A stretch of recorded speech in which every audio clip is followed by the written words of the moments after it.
ان حالات میں ہم کو کیا کرنا ہے، یہ دوسرا سوال ہے۔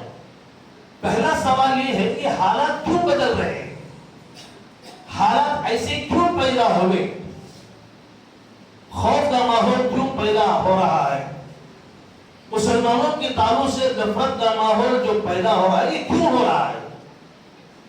اگر ہم کسی کالج کے پروفیسر کو بلا کر، کسی دانشور کو بلا کر، کسی مفکر کو بلا کر اگر کھڑا کریں، ان سے سوال کریں ہندوستان کے حالات جو بڑی تیزی سے بدلتے چلے جا رہے ہیں، اس کا سبب کیا ہے، وہ کہیں گے بھئی مسلمانوں میں تعلیمی پرسنٹیج بہت کم ہے، ایجوکیشن کا پرسنٹیج بہت کم ہے، مسلمانوں کے بچے تعلیم یافتہ ہو گئے، اچھے قابل ہو گئے، ملک کے حالات بدل جائیں۔ کسی مالدار کو لا کر آپ کھڑا کر دیں یہاں پر، اس سے پوچھیں، سوال کریں بھئی ہندوستان کے حالات ایسے بدل رہے ہیں، ایسے موقع پر ہم کو کیا کرنا ہے، کیا کرنا چاہیے، یہ کیوں ہو رہا ہے؟ وہ کہیں گے نہیں، مسلمانوں کی مالی حالت بڑی کمزور ہے، مسلمانوں کی مالی حالت کمزور ہے، مالی پوزیشن بہت کمزور ہے، اگر ان کی مالی حالت جو اچھی مضبوط ہو جائے، ان کی معیشت مضبوط ہو جائے تو ملک کے حالات بدل سکتے ہیں، مسلمانوں کی حالات بدل سکتے ہیں۔ کسی سیاستدان کو لا کر آپ کھڑا کر دیں، اس سے پوچھیں، وہ کہیں گے نہیں، دیکھو ملک میں مسلمان سیاسی میدان میں چونکہ پیچھے ہیں، سیاست میں نہیں ہے، لہذا اگر سیاست میں مسلمان قدم رکھیں گے تو حالات جو ہے بدل سکتے ہیں۔ میرے بھائیوں، یہ کہ کیٹیگری کے آدمی کو آپ لا کر کھڑا کریں، اس کے سامنے مسئلہ رکھیں، وہ اپنی اپنی سوچ کے مطابق جو ہے علاج بتائے گا۔ لیکن ہم چلتے ہیں اللہ رب العالمین کے پاس، ہم سوال کرتے ہیں اللہ رب العالمین سے، وہ رب ذوالجلال جو ان دانشوروں کو، ان مفکروں کو پیدا کرنے والا، دولت دینے والا، حکومت دینے والا، سارے اس کائنات کو پیدا کرنے والے خالق اور مالک سے ہم سوال کرتے ہیں کہ پروردگارا، ہندوستان کے اندر مسلمانوں کی حالات بڑی تیزی سے بدلتے چلے جا رہے ہیں، یہ کیوں، ایسے کیوں ہو رہا ہے؟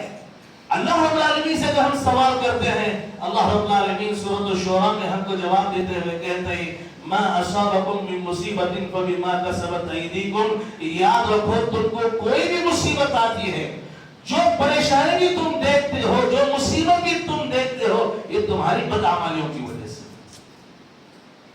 یہ انسانوں کے برے اعمال کی وجہ سے، ان کی کرتوتوں کی وجہ سے یہ حالات بدل رہے ہیں۔ لوگ کہتے ہیں ایسا ہو جائے گا تو حالات بدل جائیں گے، ویسے ہو گیا تو حالات بدلے، کچھ نہیں ہوگا۔ ہندوستان کے سارے مسلمان 100% تعلیم یافتہ ہو گئے، حالات بدل جائیں گے۔ ہندوستان کے سارے مسلمان 100% وہ مالدار ہو گئے، کروڑ پتی، ارب پتی، کھرب پتی بن گئے، حالات بدل جائیں گے؟ نہیں بدلیں گے۔ میرے بھائیو یاد رکھو، حالات جو بنتے ہیں وہ بگڑتے ہیں، اس کا تعلق بندوں کے اعمال سے ہے۔ بندوں کے اعمال اگر اچھے ہوں حالات اچھے ہوتے ہیں، بندوں کے اعمال اگر بگڑ جائیں حالات بگڑ جاتے ہیں۔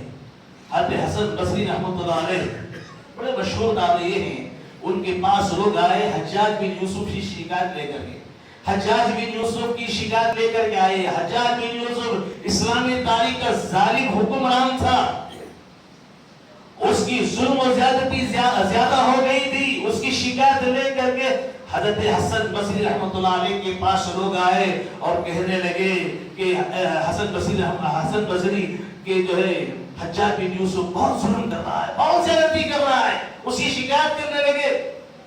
حسن بصری رحمۃ اللہ علیہ نے لوگوں کی شکایت سن کر کے کہا ما جاء الحجاج الا بذنوبنا، حجاج جو ہم پر مسلط کیا گیا ہے یہ ہمارے گناہوں کی وجہ سے، یہ ہماری بدعملیوں کی وجہ سے اللہ رب العالمین نے حجاج بن یوسف کو ہم پر مسلط کیا ہے۔